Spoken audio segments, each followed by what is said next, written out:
안녕하세요. 여러 사연 들으면서 저도 언젠가는 이야기할 소재가 있을까 싶었는데 얼마 전 돈 욕심에 눈이 먼 형님 덕분에 평범치 않은 사건이 생겨 이렇게 사연을 보내보게 되었어요. 당시에는 심각하기도 하고 걱정도 되었는데 지금에 와서 보니 어처구니 없기도 하고 큰일이 아니구나 하는 생각이 드네요. 저는 30대 후반 전업주부인데요.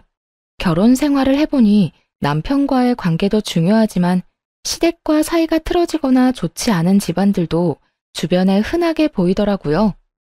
그래서 결혼 초반에 걱정을 많이 했는데 걱정할 필요가 없게 만들어준 사람이 지금의 남편이에요. 신랑은 별 볼 일 없는 평범한 회사원이지만 막둥이로 사랑을 많이 받고 자라서인지 애교도 많고 저희 가정뿐 아니라 양가 가족들을 잘 챙기는 덕분에 저도 시댁에 적응을 잘할 수 있었어요. 더군다나 시어머님도 저를 많이 아껴주셔서 저도 시어머님을 친정엄마처럼 사랑하고 존경하게 되었어요. 시댁에 딸이 없어서인지 지금도 친딸과 엄마처럼 집에 자주 찾아뵙고 데이트도 많이 하고 있답니다. 또 대화가 많이 없는 친정도 저와 신랑이 있으면 웃음꽃이 끊이지 않을 정도로 신랑은 집안에 없어서는 안 될 고마운 존재가 되었답니다. 남편과 이런 결혼 생활을 하는 것이 제게는 더욱 꿈만 같은데요. 왜냐하면 제가 어릴 때 저희 집은 사정이 여의치 않아서 부모님은 서울로 돈을 벌러 가시고 저와 언니는 큰엄마 댁에 맡겨져 눈칫밥을 먹고 자랐어야 했기 때문이에요. 저희는 엄마 아빠의 사랑이 가장 필요한 나이에 관심과 사랑을 받지 못하고 바쁜 부모님의 뒷모습만 보며 일찍 철이 들었어야 했어요. 나이에 맞는 모습보다는 늘 어른스러운 척하며 지냈던 날들이 많았던 것 같아요. 큰엄마는 가뜩이나 삶이 힘들고 팍팍한 상황에서 저와 언니까지 맡게 되어 힘에 부치셨던 것 같아요. 그래서 저희 밥상에는 항상 콩자반이나 김 정도만 내어주시고 고기 반찬이나 계란말이 같은 음식은 자기 식구들에게만 몰래 내어주셨어요. 어린 마음에 그게 어찌나 서러웠던지 빨리 어른이 되어서 큰엄마 댁을 벗어나고 싶었어요. 사촌 언니도 저희를 밖에서 만나면 남을 보듯 무시했고 한 번은 거지자매 지나간다 라고 뒤에서 욕하는 것도 들었어요. 어린 마음에 했던 행동이었겠지만 그때를 생각하면 아직도 수치스러운 기분이 들어요. 저희는 화장실을 쓰는 것이나 잠자는 것까지 눈치가 많이 보였는데요. 큰엄마네 식구들이 화장실을 다 쓰고 난 뒤에 저희가 화장실을 쓰거나 등교하는 날은 무조건 새벽에 일어나 가장 먼저 조용히 씻고 나왔어야 했어요. 한 번은 추운 겨울이었는데 난방비를 아끼려 큰엄마네 가족들은 내복에 두툼한 이불을 온갖 방한용품들을 구비하셨는데 저희는 여름에 사용하던 이불을 그대로 써야 했어요. 어린 마음에 어찌나 서럽고 슬프던지 둘이 꼭 붙어 울면서 잠에 들었어야 했고요. 겨울 이불은 비싸니까 저희 자매에게는 줄 수 없으니 있는 이불을 덮으라고 하시더라고요. 지금 와서 생각해보면 어린 아이들에게 너무하셨던 것 같아요. 그렇게 고등학생이 되어 겨우 서울에 자리 잡으신 부모님과 함께 지낼 수 있게 되었지만 내 식구가 살 집과 생활비를 감당하기에는 빠듯하기는 마찬가지였어요. 그래도 큰엄마네 집을 떠나 부모님과 함께 살 수 있게 되어 저희는 너무너무 기뻤어요. 대학에 진학한 후 안 해본 알바가 없을 정도로 끊임없이 알바를 했어야 근근히 학자금을 마련할 수 있었고 가족들이 다 일을 했기 때문에 어릴 때부터 성인이 되어서까지 가족끼리 편하게 밥 한 끼 먹는 일이 거의 없었어요. 미래에 제 가정을 이루게 되면 가족들과 시간을 많이 보내고 사랑이 넘치는 가정을 꾸리는 것이 꿈이 되었어요. 그래서 저는 경제적인 뒷받침이 될 수 있도록 더 열심히 일하고 악착같이 돈을 모았어요. 그러던 중 친구의 소개로 남편을 만나게 되었는데 온갖 고생하며 서럽게 자란 저와는 달리 남편은 누가 봐도 사랑을 많이 받고 자란 막내 아들 티가 났어요. 저랑은 다른 세계의 사람 같던 남편에게 끌려 연애를 시작했고 남편도 생활력이 강하고 싹싹한 제 모습이 마음에 들었다고 하더라고요. 그렇게 약 4년이란 시간 동안 남편과 연애를 했고, 연애 기간 동안 누구보다 사랑받는 여자가 될 수 있게 해주었어요. 그리고 한결같이 저와의 시간도 가족들과의 시간도 소중하게 여기는 남편의 가정적인 모습을 보게 되었는데요. 만약 이 사람과 가정을 꾸린다면 내가 꿈꾸던 가정을 이룰 수 있겠다는 확신이 들어 4년 연애 끝에 결혼을 결심하게 되었어요. 그렇게 결혼을 결심한 뒤 우연히 남편을 소개해줬던 친구를 통해 남편의 집안이 제가 생각한 것보다 훨씬 부유하다는 것을 알게 되었어요. 사실 괜찮은 정도라고는 알았지만 경제력으로 동네에서는 꽤나 유명한 모양이었어요. 그에 반해 저희 집은 그때까지도 살림이 여의치 않아 저의 결혼식까지 부담스럽게 생각하셨어요.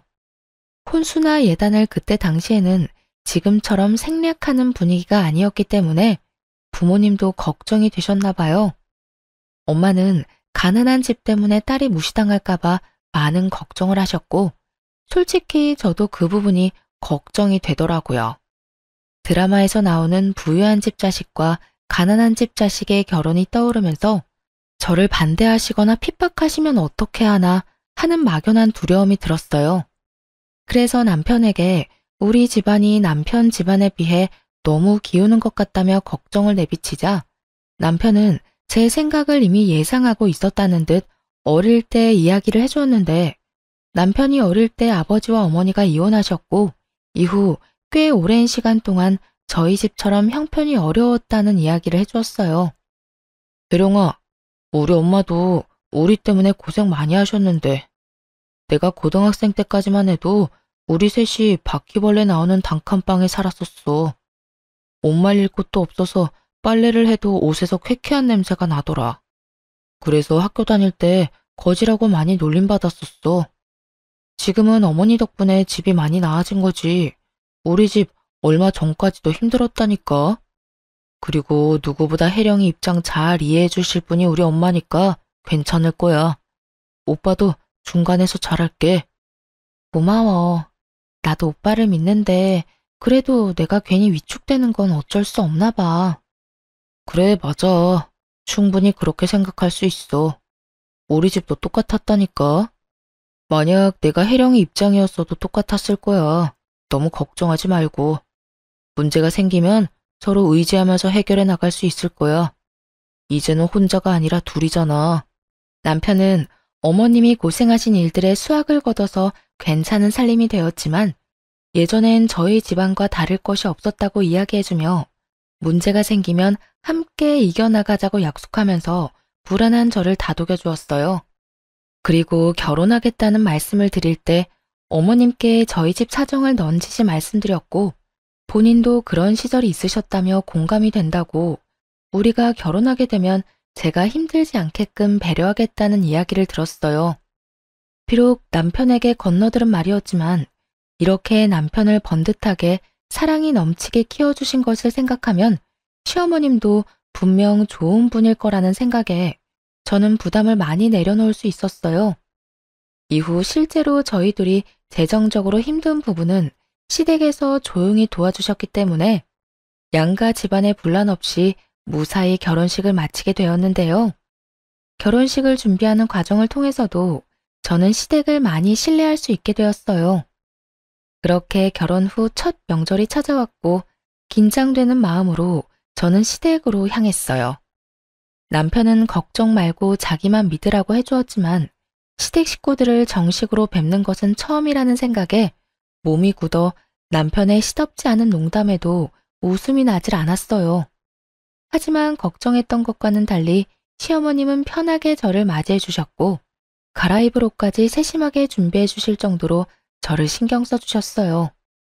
애령아, 처음이라 긴장이 많이 되지? 이거 입으렴.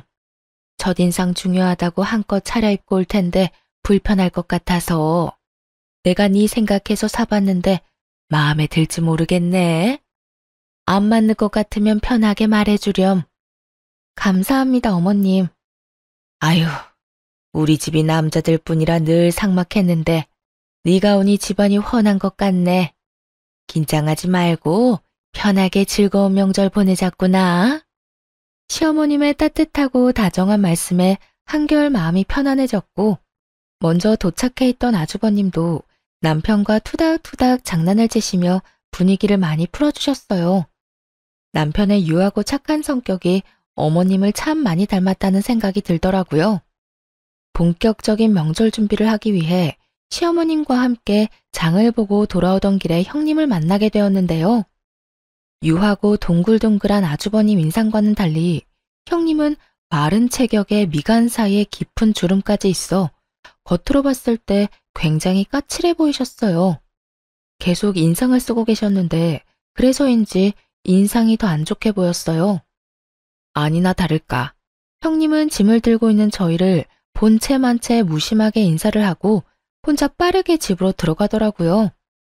어른이 짐을 들고 계시는데도 무심하게 지나치는 형님을 보고 당황한 저는 시어머님 눈치를 살폈지만 어머님은 크게 개의치 않으신 듯 보였어요. 그리고 명절 준비를 하는 내내 어머님과 제가 고생하는 동안 형님은 일손을 돕는 일 없이 방에만 들어가 있었고 여기저기 바쁘게 통화하는 소리만 들렸어요. 식사 시간에도 저와 어머님이 식사를 차리는 것을 오히려 당연하게 생각하는 듯 밥상이 다 차려져야만 방에서 나와 자리에 앉으시더라고요. 화기애애하게 식사하는 도중에도 가족이 무슨 말을 하는지 관심 없다는 듯이 핸드폰만 만지작거리면서 깨작깨작 밥술을 뜨는 형님 때문에 다들 살살 눈치를 보는 것 같았어요. 어머님, 근데 명절이라고 이렇게 여자들이 밥상 차리고 아직도 이러는 게 말이나 돼요? 그냥 밖에 나가서 외식 한번 하고 얼굴 보면 끝이지. 가끔 보면 우리 가족들도 너무 구시대적인 것 같아요. 그리고 자기는 언제까지 여기 있을 생각이야? 나 너무 바쁜데 이제 슬슬 일어나지? 자기 왜 그래? 엄마랑 재수 씨가 힘들게 차린 음식인데. 그리고 요즘 바빠서 가족들끼리 모이기 힘든데 명절이라는 핑계로 만나서 집밥 한 끼 먹는 게 더 좋지. 그치 동생아? 오랜만에 동생 얼굴도 보고 재수 씨도 보고 말이야. 어머 그래? 그렇게 좋으면 다음부터는 자기 혼자 오면 되겠다. 어머님, 제가 요즘 바빠서 정신이 좀 없어서요. 너무 언짢게 생각하지는 마셔요. 솔직히 오늘 안 오려고 했는데 일가 억지로 끌고 온 거라서 이해 좀 해주세요. 형님의 말 몇 마디가 그나마 유지하고 있던 평화의 찬물을 끼얹었어요. 이후에도 어머님과 제가 고생하면서 차린 음식이 너무 짜다며 투정을 부리질 않나 은근히 시댁을 무시한 듯한 발언도 서슴지 않고 하더라고요. 아휴, 저희 부모님이 이런 음식 보시면 깜짝 놀라실 것 같아요. 하긴 자기도 그냥 평범하니까 기대하면 안 되는데 내가 자꾸 이러네. 그만해 좀. 아주버님은 계속 말을 끊으며 형님께 눈치를 줬고 저희 남편도 언짢아하는 티를 냈지만 형님은 아랑곳하지 않고 하고 싶은 말을 하시더니 이내 일어나 집에 먼저 가겠다며 떠나셨어요. 어머님은 그런 형님을 크게 신경 쓰는 것 같지 않으셨지만 속으로는 형님을 좋아하지 않으시는 것이 느껴졌어요. 저도 형님과의 첫 만남이었지만 형님이 별로 마음에 들지 않았어요. 어머님께 틱틱거리는 것도 마음에 들지 않았고 여러 사람 기분 상하게 하는 데에 특별한 능력이 있나 보다 하는 생각이 들었죠. 그렇게 저의 첫 명절이 지나가게 되었어요. 긴장했던 것이 무한할 정도로 시댁 식구들이 저를 편안하게 해주셔서 앞으로는 걱정할 필요가 없겠다는 생각이 들었어요. 어머님도 주차장까지 배웅을 나와주시고 집에서 먹을 반찬이나 음식을 바리바리 싸주셨어요. 저는 괜찮다고 손사래를 쳤지만 완강한 어머님에 받아올 수밖에 없었어요. 차를 타고 돌아오는 길에 남편에게 들어보니 아주버님도 남편과 같이 평범한 회사원이라고 하더라고요. 반면 형님은 잘 나가는 치과 의사였기 때문에 이전에도 형님이 아주버님을 무시하는 일이 많았대요. 그래서 시댁에 와서도 손에 물 한 방울 묻히지 않으려고 한다는 거예요. 어머님과 남편은 아주버님 입장을 생각해서 형님을 참고 있고 아주버님도 그 상황을 잘 알아서 웬만하면 형님을 집에 잘 데려오지 않으려고 하는데 저희가 결혼하고 보내는 첫 명절이라 얼굴이라도 같이 봐야겠다는 생각에 형님을 억지로 데리고 온 것이었어요. 형님이 떠난 후 아주버님은 어머님께 죄송하고 저희에게도 미안하다고 말씀하셨지만 저희는 오히려 아주버님이 걱정될 뿐이지 마음 쓰지 마시라고 말씀드렸어요. 그렇게 명절이 무사히 끝나고 아주버님 내외 일로 속상하셨을 어머님의 마음을 풀어드리고 싶었던 저희 부부는 어머님을 모시고 가까운 근교로 식사를 하게 되었는데요. 바람을 쐬는 동안 어머님께서 어려운 시절에 있었던 일들을 말씀해 주셨어요. 어머님도 홀로 자식 둘을 키우시면서 사기를 당하기도 하고 사업이 망해 모아놓았던 돈도 다 잃어보고 빚더미에도 앉아보는 등 힘든 일들이 정말 많으셨더라고요. 이야기를 듣는 저와 남편의 눈시울이 금세 붉어지자 어머님은 늙은이 이야기 듣고 울지 말라며 지금은 이렇게 번듯하게 아들 둘 키워 잘 살고 있지 않냐며 다 지난 일인데 괜히 이야기를 꺼냈다며 여유롭게 웃으셨어요. 어머님이 겪으셨던 일에 비하면 저의 일화는 아무것도 아니지만 어릴 때 큰엄마네 얹혀 살았던 일들과 집안이 기울어 힘들었던 이야기를 꺼냈고 어머님 눈에도 어느새 눈물이 맺히셨어요. 그러면서 말해주신 말들이 저에겐 참 힘이 되더라고요. 그런 일들이 있을 때 잘 버티면 이상하게 좋은 일이 오더구나. 힘든 일 이후에는 꼭 좋은 일이 오니까 대령이 너도 앞으로는 좋은 일들만 가득할 거야. 저는 어머님의 말씀에 감동을 받아 참았던 눈물이 왈칵 났어요. 그 대화를 계기로 어머님과 저의 사이는 더욱 가까워지게 되었고 저에게 그날은 어머님께 따뜻한 사랑을 받았던 추억으로 오래도록 기억되는 날이 되었어요. 식사하는 내내 아주버님 내외에 대한 이야기는 꺼내지 않았고 어머님도 굳이 말씀하지 않으셨지만 저희가 부족하게나마 어머님을 위로하고 싶어 한다는 사실을 느끼셨는지 저희에게 고맙다는 말씀을 계속하셨어요. 시간이 지나 형님 해프닝은 잊혀가며 평소처럼 알콩달콩 지냈는데요. 하루는 웬일인지 형님께 먼저 전화가 왔어요. 아주버님과 해외에 나갈 예정이라 그 기간 동안 강아지를 돌봐달라는 부탁을 하려 전화를 했더라고요. 저는 그다지 내키지 않았지만 평소 강아지를 좋아했고 아주버님을 생각해 형님 내외 여행 기간 중 저희 집에서 강아지를 돌보기로 했어요. 남편과 함께 매일 강아지를 산책시키고 목욕도 시켜주면서 나름 재미있는 시간을 보냈던 것 같아요.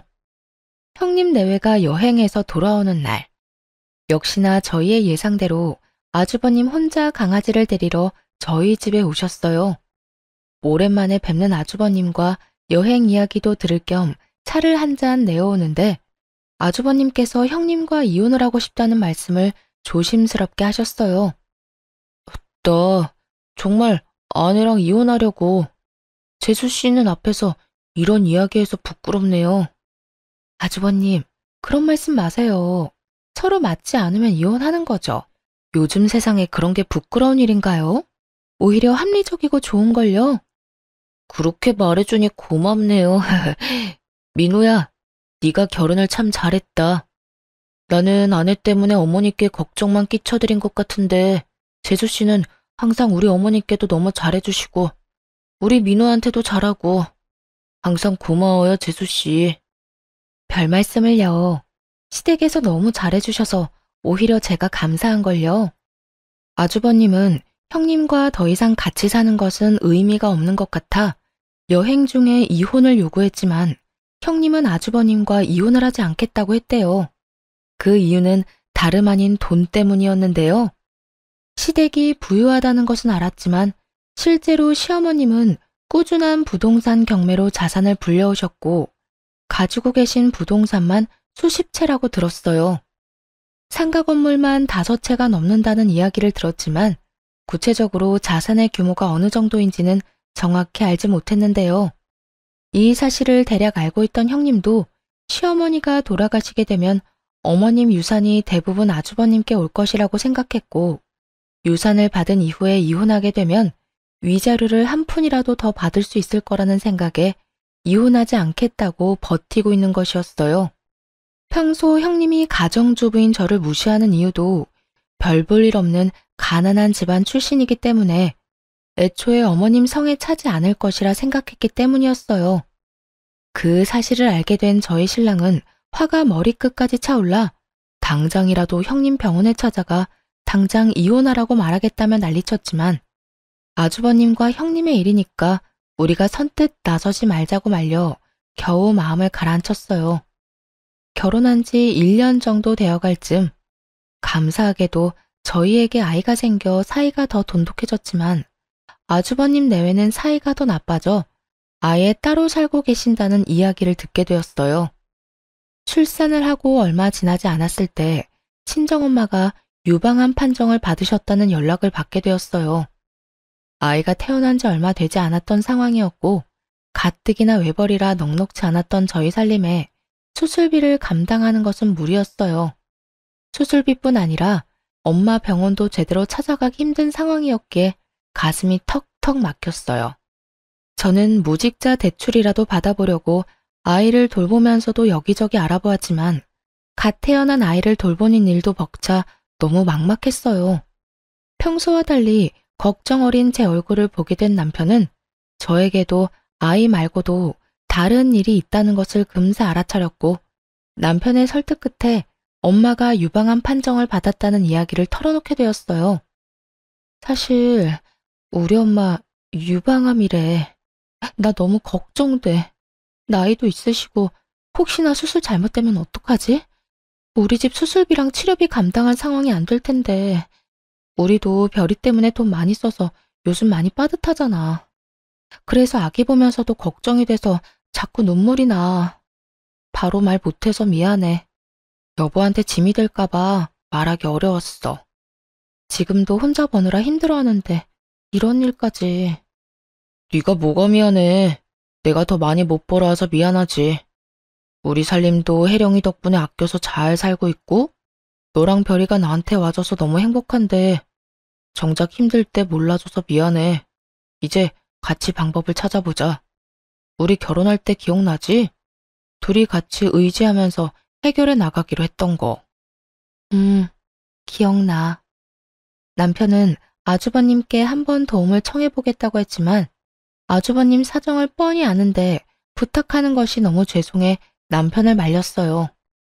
그렇게 둘이 여기저기 대출을 알아보는 중에 아이를 돌봐주러 집에 오셨던 어머님께서도 사실을 알게 되셨는데요. 시어머님은 한 걸음에 은행으로 달려가 수술비 전액을 마련해 주셨고 저는 한사코 받지 않으려고 했지만 남편의 권유로 어머님의 도움을 받게 되었어요. 엄마가 아프신 것만으로도 마음고생이 심할 텐데 별이 태어난 지 얼마 안 돼서 이런 일이 있으니 네가 더 혼란스럽고 힘들었겠다. 아기 보면서 한창 행복할 때인데 말이야. 별이는 내가 최대한 돌봐줄 테니까 혜령이 너는 낮에 어머니 병실에 다녀와라. 그래야 사돈이 금방 쾌차할 수 있을 거야. 어머님 정말 죄송해요. 매번 이렇게 도움만 받는 것 같아요. 너무 죄송해요, 어머님. 이럴 때는 감사해요, 어머님 하고 도움받는 거야. 알겠지? 어머님은 흐느껴 오는 제 손을 잡아주시며 도움받을 수 있는 곳이 있다면 얼마든지 받아도 된다고 다독여 주셨어요. 그때 저는 다시 한번 시어머니에게 꼭 효도하는 자식이 되어야겠다고 다짐했어요. 다음 날 아이를 어머님께 맡기고 친정엄마 입원 수속을 하고 돌아오는 길에 형님도 어머님께서 저를 도와주셨다는 소식을 들으셨는지 쏜살같이 저에게 전화를 하셨는데요. 가뜩이나 엄마 수술 날짜가 잡혀서 걱정되고 긴장이 되어 마음이 좋지 않은데 형님은 아무리 어머님이 자기를 아껴주신다고 해도 그렇게 선뜻 큰 돈을 받아도 되는 거냐며 따져왔어요. 아니 동서, 아무리 돈이 좋아도 그렇지 어머님이 주시는 돈을 어쩜 그렇게 냉큼 받아? 어렵게 자란 애들은 눈치라는 것도 없나 봐. 둘이 그만한 돈도 못 모으고 놀기만 했어? 능력이 없으면 눈치라도 챙겨야지. 네? 형님, 무슨 말씀을 그렇게 하세요? 무슨 말씀이냐니? 잘못 들었어? 동서네가 이번에 받아간 돈 액수 만만치 않을 텐데 나도 의사라서 어느 정도는 대충 감이 오지 않겠어? 그 돈 다 우리 남편한테 올 돈 아니야? 어차피 어머님도 유산 줄 사람 우리 남편밖에 더 있냐고. 그럼 그 돈 우리 돈이잖아. 내 돈 가로챈 동서한테 내가 이 정도도 말 못해? 그리고 동서, 자꾸 어머님께 붙어서 착한 척 하지 마.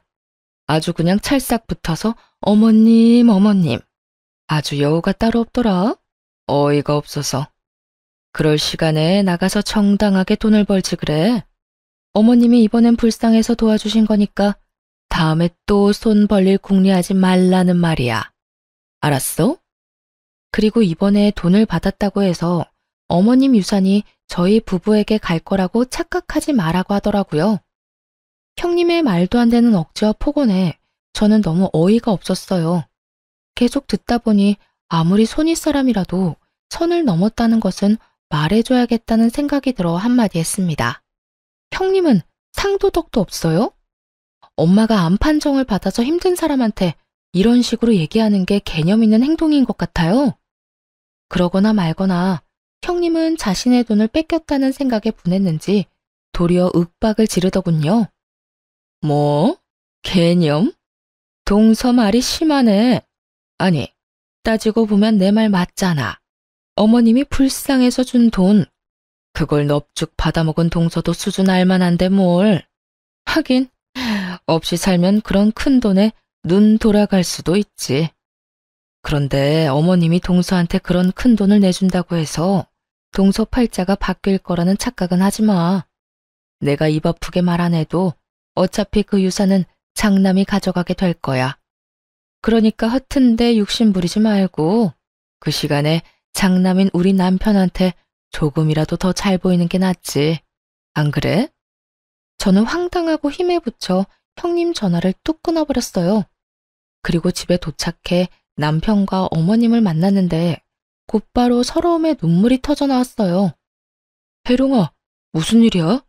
장모님 병이 갑자기 더 심각해지신 거야? 아니, 그게 아니라... 제가 말을 잇지 못할 정도로 울자 어머님은 따뜻한 물을 가져와 주셨고 물을 마신 뒤 제가 진정될 때까지 꼭 안아주셨어요. 덕분에 한 차례 진정이 된 저는 형님이 제게 했던 말들을 쭉 이야기했고 남편도 어머님도 화가 나 얼굴이 붉게 달아올랐어요. 참다 못한 남편이 형님께 직접 전화해 똑같이 따지겠다는 것을 어머님이 말리셨어요.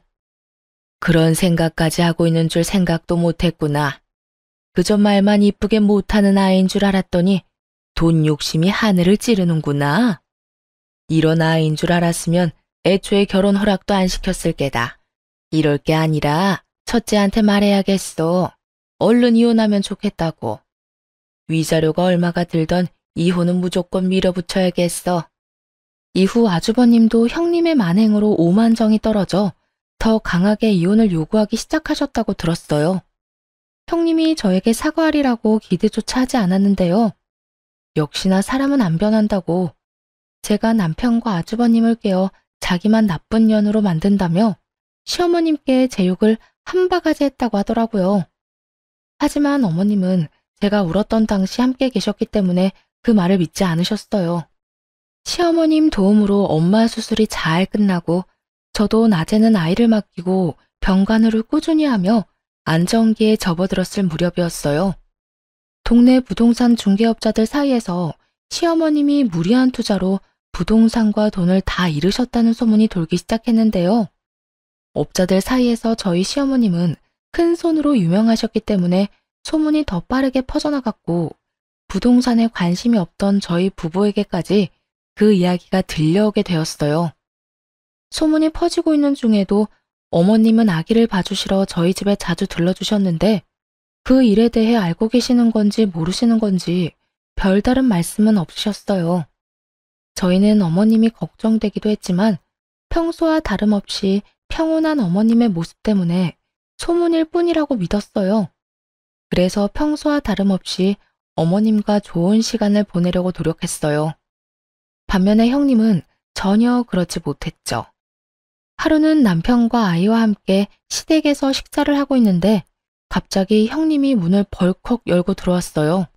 신발도 제대로 벗지 않은 채 집 안까지 들어온 형님은 어머님을 붙잡고 진짜 망하셨냐며 갑자기 소리를 지르기 시작했어요. 어머님, 진짜 망하신 거예요? 부동산 다 잃었다면서요. 대답을 좀 해보세요, 대답. 그러게 늙은이가 집이나 지키지 투자가 웬 말이에요. 있는 돈 잘 모아놓으면 이딴 문제는 없잖아요. 아니면 진짜 노망 났어요? 대답 좀 해봐요. 형님이 어머님 코앞으로 다가가 소리를 질렀지만 어머님은 아무 대답도 하지 않으셨어요. 나한테 위자료 준다고 했다면서? 내 돈 어쩔 거예요? 이런 코딱지만한 콩가루 집안에서 내가 얼마나 시간을 허비했는지 몰라요? 위자료 토해내요, 빨리. 형님은 무슨 노망이 나서 그렇게 돈을 다 날리셨냐며 울고불고 어머님을 잡고 난리를 쳤고 끝까지 어머님은 아무 대답도 하지 않으셨어요. 형님이 얼른 위자료 내놓으라며 소리를 지르면서 어머님을 붙잡고 흔들자 그 꼴을 더는 보지 못하겠어서 저희가 나서서 형님 손을 내쳤어요. 그 힘에 형님은 종이장이 흔들리듯 바닥에 넘어졌는데 바닥에 넘어지자마자 악에 받쳤는지 벌떡 일어나 저희에게 손가락질하며 소리를 지르더군요. 아니 너네는 뭔데 나서? 그래 너는 이 순간만 바래왔지? 어머님이 망하든 말든 상관없이 나한테 복수하고 싶었지. 지금 이 순간에도 그렇게 잘 보이고 싶어? 상황 파악이 안 돼? 어머님 망했다니까. 너네가 그토록 바라던 돈 한 푼도 없으시다고. 그만하세요, 형님. 언제 한번 어머님 모시고 제대로 된 식사라도 한 적 있어요? 형님 배 채울 생각만 하다가 계획대로 안 되니까 어디로 와서 행패해요? 설사 어머님이 망하셨다고 해도 사랑하는 가족이고 집안의 어른이세요. 이런 식으로 와서 울고불고 난리치는 게 맞아요? 의사라면서요. 많이 배웠다면서요. 이게 많이 배운 사람이 할 행동이에요. 너 이게 뭐라고? 말 다 했어? 보자 하니까 무식한 게 끝도 없이 기어오르네. 네 위치를 알고 말해. 너도 지금 윗사람한테 대드는 거 아니야? 아, 지금 또 기회다 하고 여우짓 하는 거지? 어머님한테 그렇게 잘 보이고 싶어? 그러려고 여기서 나올 때까지 기다렸니? 여우는 무슨 그런 식으로 사람 이상하게 만들면 좋아요? 그리고 어머님 돈이 왜 형님 돈이에요? 어머님이 산전수전 다 겪으시면서 힘들게 모아온 돈이에요. 형님이야말로 어머님에 대해 아무것도 모르고 우리 집안에 아무 공헌도 안 해놓고 그 돈이 형님 돈이라고 우기는 게 그게 바로 거짓인빠 아니에요? 도대체 뭘 안다고 소리를 질러요? 어른 앞에서 악지르고 떼쓰고 나이 먹고 부끄러운 줄 아세요? 자꾸 저보고 무식하다고 하시는데 진짜 무식한 건 형님이에요. 뭐라고? 너 지금 나이 먹고 부끄러운 줄 알라고? 무식하다고? 말 다 했어? 말 다 했냐고? 그러든 말든 너가 무슨 상관인데 난리야? 그만하시고 저도 형님처럼 막무가내로 나가기 전에 당장 이 집에서 나가요. 내가 여기서 왜 나가? 씨. 늘 조용하고 소극적이던 제가 강하게 나오자 당황한 형님이 머뭇거렸고 그러던 찰나 남편이 나서서 형님을 집 밖으로 끌어내 쫓아버렸어요. 형님은 끌려가면서도 소리를 버럭버럭 지르고 안간힘을 썼지만 워낙 마른 몸짓이라 남편이 손쉽게 끌고 나가더라고요. 그 모습이 너무 볼품없어 꽤 우스꽝스럽기도 했어요. 이후에도 씩씩대며 흥분하는 저희 부부를 오히려 어머님께서 담담하게 진정시키셨어요. 어머님은 아주버님이 괜히 속만 끓일 테니 형님이 왔었다는 것을 알리지 말라고 하셨지만 저희는 아주버님도 아셔야 문제를 해결하실 수 있다고 어머님을 설득해 아주버님께 있었던 상황을 알려드렸어요. 아주버님은 그 길로 이혼 소송에 들어가셨고 오히려 위자료를 받고 이혼을 하시게 되었는데요. 형님이 시댁 욕을 하고 저와 어머님을 무시하는 통화 내용을 몰래 제가 모두 녹음했을 뿐 아니라 형님이 시댁에 찾아와 난리를 친 내용도 녹음하고 있었기 때문에 손쉽게 증거로 낼 수 있었어요. 그리고 더욱 가관이었던 것은 형님이 아주버님 몰래 바람을 피며 다른 곳에 살림을 차려놓았던 사실인데요. 저희 부부가 초대를 받아 갔던 지인의 아파트 주차장에서 형님이 다른 남자와 팔짱을 끼고 들어가는 것을 보게 된 것이었어요. 저희는 형님이 바람을 핀다는 것을 직감했고 아주버님이 위자료를 주고 헤어질 게 아니라 위자료를 받고 이혼해야 한다고 생각했어요. 그 뒤로 지인에게 자초지종을 설명하고 형님이 보일 때마다 몰래 사진을 찍어달라고 부탁했어요.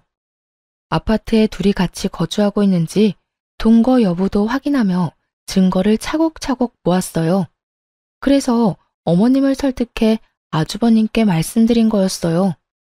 이제 이혼할 수 있는 모든 증거를 모았다고 생각했거든요. 덕분에 아주버님은 위자료를 받고 이혼할 수 있게 되었답니다. 결국 위자료 한 푼 받지 못하고 도리어 돈을 주고 이혼하게 된 형님은 이후에도 시댁에 여러 번 찾아와 행패를 부렸는데요. 그때마다 저희 부부와 아주버님이 어머님과 함께 지내며 속 시원하게 형님을 내쫓았어요. 그 당시에는 거의 시댁에 똘똘 뭉쳐 함께 지냈던 것 같아요. 어머님을 지키는 보디가드가 된 것 같아 한편으로는 재미있기도 했어요. 어머님은 그때도 형님을 크게 개의치 않으셨는데 온갖 고생을 다 겪으셨던 어머님께는 형님 사건은 그저 작은 사건 중 하나였던 것 같아요. 하지만 아이도 돌아가며 돌봐주셨기 때문에 저도 조금은 편안했고 이렇게 가족이 한데 모여 지냈던 경험이 거의 없다 보니 새롭고 행복하기도 했어요. 어쩌면 어머님께서 제게 살을 부대끼며 함께 지내는 가족을 경험하게 해주시고 싶어 일부러 형님을 핑계 삼아 저희를 함께 있게 해주셨나 하는 생각도 요즘은 들어요. 물론 어머님께서 저희를 불러 같이 지내자고 하신 게 아니라 저희가 막무가내로 어머님 집에 얹혀 살았던 거였지만요. 누가 누굴 지킨 건지 지금 와서 생각해보면 철없는 자식들을 어머님이 지켜주신 거였네요. 이후 형님이 운영하던 치과에서 형님이 두 집 살림을 했었다는 사실과 이혼 전에 시어머님께 찾아와 했던 폐륜적인 행동에 대해 소문이 퍼지게 되어 더 이상 일하는 게 어려워졌다고 해요. 지역 텃세를 버티지 못한 형님은 결국 다른 곳으로 이사를 가게 되었다는 소식까지 듣게 되었어요. 형님은 이혼도 당하고 일도 제대로 하지 못하는 지경이 되었지만 저희 가족은 형님 사건을 계기로 오히려 하나로 뭉치게 되었답니다. 한참 시간이 지나 평소와 다를 것 없이 저희 집에 아이를 보러 놀러 오셨던 어머님이 거액의 돈이 들어있는 통장과 저희 이름으로 명의가 변경된 부동산 서류를 들고 오셨는데요. 놀랍게도 어머님께서 저희에게 주는 선물이라고 말씀하셨어요. 저희 명의로 된 아파트 이름을 본 저는 너무 놀라서 가슴이 쿵쾅쿵쾅 뛰었어요. 그 아파트는 제가 늘 살고 싶었던 좋은 입지에 있는 대장 아파트였고 통장 안에 찍혀있던 금액도 살아생전 한 번도 보지 못한 액수였어요. 얘야, 그렇게 놀랍니? 아주 눈이 휘둥그레졌구나. 어머님, 어떻게 이렇게 큰 돈과 아파트를, 그것도 저희 명의로요. 사실 내가 한동안 부동산 업자들한테 소문을 좀 냈었다. 내가 망했다는 말은 첫째 며느리 때문에 일부러 낸 소문이었어. 덩달아 너희들까지 속여서 미안하구나. 많이 걱정했지? 그러셨구나. 저희도 조금 걱정이 되긴 했어요, 어머님. 하지만 어머님이 평소와 같으시니까 소문을 믿지 않고 있었어요. 만약 무슨 일이 있으셨으면 저희한테 먼저 이야기해 주셨을 거라 생각했거든요. 그래, 너희 말이 맞아. 만약 내가 망했다면 소문이 너희에게 들리기 전에 말해 주었을 거야. 우린 가족이잖니. 가족에 대한 얘기를 소문으로만 듣게 할 순 없지. 네, 어머님 말씀이 맞아요. 형님은 가족의 말은 들어보지도 않고 아무 상관없는 사람의 말을 믿었잖아요. 그건 가족이 아니라고 생각해요, 어머님. 가족에게 무슨 일이 있으면 먼저 물어보고 들어봤어야 했어요. 그게 제가 형님께 제일 화가 났던 이유였어요. 그래. 우리 며느리 말이 맞다. 역시 우리 며느리가 제일 똑똑해. 솔직히 그날은 네가 너무 화를 많이 내서 나도 놀랐단다. 우리 며느리한테 이런 면도 있구나 싶고 아주 든든하고 고마웠어. 늘 내 편이 되어주겠구나 하고 감동적이기도 했고 엄마도 큰 며느리가 너를 막 대했을 때 너무 화가 났지만 무작정 내가 화를 내면 더 물러서지 않았을 거라 조용히 참고 있는다고 나도 힘들었단다. 그동안 부족한 엄마 옆에 항상 있어주고 믿어주어 고맙구나. 이건 너희에게 주는 내 선물이니까 부담 갖지 말고 받아주렴. 알고 보니 어머님은 형님이 어머님 유산을 노리고 아주버님과 이혼하지 않고 버티고 있다는 것을 알고 계셨어요. 그래서 동네 중개업자들에게 일부러 소문을 내게 하셨던 거였어요. 그동안 투자가 망한 게 아니라 오히려 더 잘 되고 있던 상황이셨대요. 어머님은 저희 부부에게 그동안 사실대로 이야기하지 못해 미안하다고 하시며 아무 말 없이 믿어주고 옆에 있어줘서 고맙다는 말씀을 하셨어요. 저희는 절대 받을 수 없다고 말씀드렸지만 어머님이 너무 완강하셨던 탓에 결국 감사히 받게 되었어요. 그 뒤로도 어머님은 생각지 못한 금액의 돈을 종종 저희에게 베푸셨어요. 받지 않겠다고 해도 워낙 의견이 강하셔서 받긴 받았는데요. 값진 돈 절대 낭비하지 말자고 생각해 그 돈을 차곡차곡 모아두었죠. 그리고 좋은 기회가 생겨 월세를 받을 수 있는 소형 건물까지 매입하는 데 성공했네요. 덕분에 저희 생활비 외에도 어머님께 넉넉한 용돈을 드릴 수 있는 수준이 되었어요. 어머님께서 저희 쓰라고 주신 돈이지만 그것을 마냥 저희를 위해서만 쓰기보다 늘 도움을 주셨던 어머님께 돌려드리고 싶은 마음이 컸거든요. 다행히 열심히 투자 공부를 하고 발로 뛴 덕분에 어머님께 효도를 할 수 있게 돼서 요즘 너무 감사하고 행복해요. 그리고 형님이 지방에 있는 작은 병원에서 겨우 입에 풀칠할 정도로 생활하고 있다는 소식을 건너 듣게 되었죠. 되도 않는 욕심만 부리다가 모든 것을 잃고 쫓겨난 형님의 끝을 보면서 어려운 환경에서도 헛된 욕심을 품지 않고 살아온 제 자신에게 감사함을 느꼈어요. 저희 부부는 새로운 마음으로 어머님이 주신 아파트로 이사를 했어요. 저희 집이 생기다니 아직도 믿기지 않지만 이곳에서 우리 세 식구 사랑 넘치게 살아보려 해요. 그리고 여전히 시댁 식구들과는 화목하게 지내며 재미있는 나날을 이어가고 있어요. 얼마 전에도 다 같이 모여 맛있는 음식과 영화를 보며 시간을 보냈는데요. 아주버님 농담에 저희 남편의 애교, 아이가 쑥쑥 크는 모습까지 저희는 시간 가는 줄 모르고 웃고 떠들면서 보냈답니다. 지금은 경제적인 것보다 제가 꿈꾸고 바래왔던 따뜻하고 사랑이 넘치는 가정을 이루게 된 것이 저에게는 가장 큰 선물이 아닐까 생각해봐요. 생각해보니 어머님이 저에게 하셨던 말씀처럼 힘든 시기 후에 좋은 일이 찾아왔네요. 여러분도 힘든 시간을 보내고 계신다면 곧 좋은 일이 올 거라고 말씀드리고 싶어요. 긴 사연 들어주셔서 감사합니다. 모두 사랑하는 가족들과 행복한 시간 보내시길 바래요.